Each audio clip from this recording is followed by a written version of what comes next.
नमस्कार।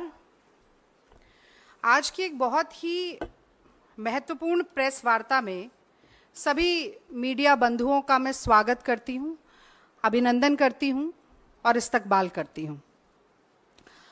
और अपनी बात ये कहकर शुरू करना चाहती हूं कि हर आदमी में होते हैं 10-20 आदमी, जिसको भी देखना कई बार देखना। ये लोकसभा चुनाव इस दृष्टि से बहुत ही विलक्षण रहा है कि मोदी जी के साथ साथ भाजपा और आरएसएस की विषाक्त विचारधारा से जुड़े कई और व्यवसायों में काम करने वाले लोग, कई पत्रकार भी उसमें बेनकाब हुए हैं। मुझे लगता है कि आज की प्रेस वार्ता इसलिए भी महत्वपूर्ण है क्योंकि एक पत्रकार की बेटी होने के नाते बचपन से मैं ये सुनती आई हूं कि खींचो न कमानों को न तलवार निकालो, अगर तोप मुखातिब हो तो अखबार निकालो। तो चौथे स्तंभ, जो लोकतंत्र का चौथा स्तंभ है, उसकी निष्पक्षता और निर्भीकता पूरे लोकतंत्र के लिए कितनी महत्वपूर्ण है, ये बचपन से मुझे सिखाया गया। मैंने कई बार टीवी के डिबेट में भी ये कहा कि एक पत्रकार की कलम अगर झुकती है तो सिर्फ लिखने के लिए झुकनी चाहिए, ऐसा मेरे पिताजी हमेशा कहते थे। अब सवाल ये उठता है कि एक बहुत ही सभ्य, मर्यादित, संयमित दिखने वाले वरिष्ठ पत्रकार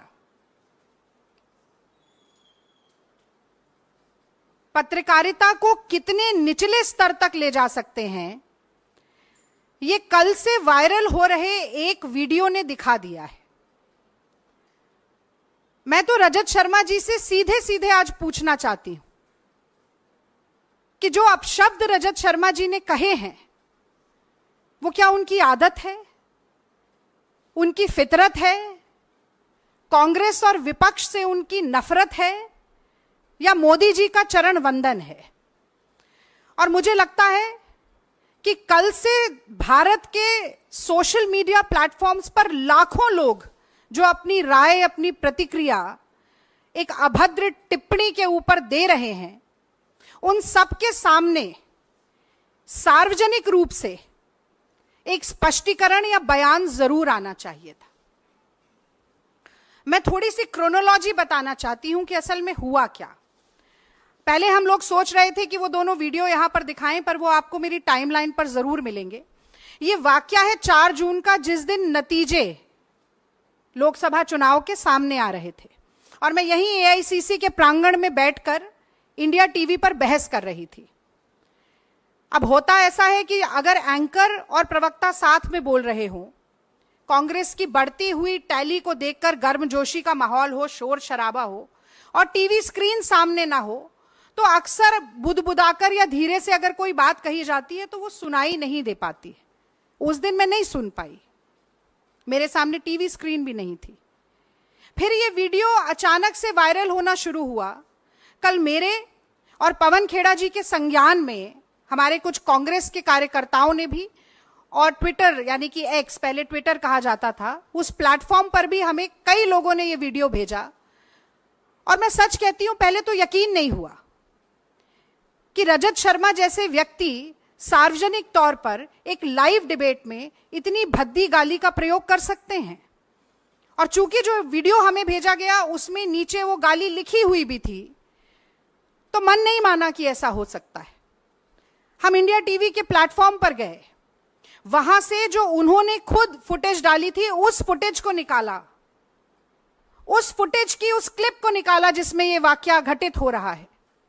और वहां पर भी, जिसे अंग्रेजी में एक एक्सप्रेशन कहा जाता है, अंडर द ब्रेथ, बुदबुदाकर, धीरे से, केवल इस बात पर कि मैं उन्हें टोक रही हूं कि कांग्रेस पर आज भी लगातार प्रहार मत कीजिए। शायद मोदी जी की घटते हुई संख्या और कांग्रेस की बढ़ती हुई संख्या को देखकर झुंझला इतना गए कि उन्होंने वो गाली दी। और अब मैं एक नारी के तौर पर भी, एक भारतीय महिला के तौर पर मैं ये जानना चाहती हूं रजत शर्मा जी से कि ये बात सिर्फ एक रागिनी नायक की नहीं है। मैं 10 साल से ईमानदारी से अपनी पार्टी का पक्ष टीवी पर रख रही हूं। आप पत्रकार होते हुए भी भाजपा का पक्ष रख रहे हैं। मोदी जी के साथ जो आपका इंटरव्यू हुआ वो सबने देखा, किस तरीके की बातचीत उसमें हुई, सबने देखा। मेरे माँ बाप, मेरे बूढ़े सास ससुर, मेरे बच्चे, सब वो वीडियो देख रहे थे। कांग्रेस के लाखों करोड़ों लोग, इस देश की जनता वो वीडियो देख रही थी। आपने मुझे गाली दी सिर्फ इसलिए कि मैं ईमानदारी से अपनी पार्टी का काम कर रही हूं, इसलिए कि मैं ईमानदारी से अपनी पार्टी का काम कर रही हूं। और सिर्फ गाली नहीं दी, उसके बाद सुबह आपने मुझे धमकाना शुरू किया। आपने कहना शुरू किया कि अगर प्रेस कॉन्फ्रेंस किया जाएगा तो डेफेमेशन का केस करेंगे। मतलब आप चोरी करें, उसके बाद आप सीना चोरी करें। आपको लगता है कि धमकाने से हम डर जाएंगे?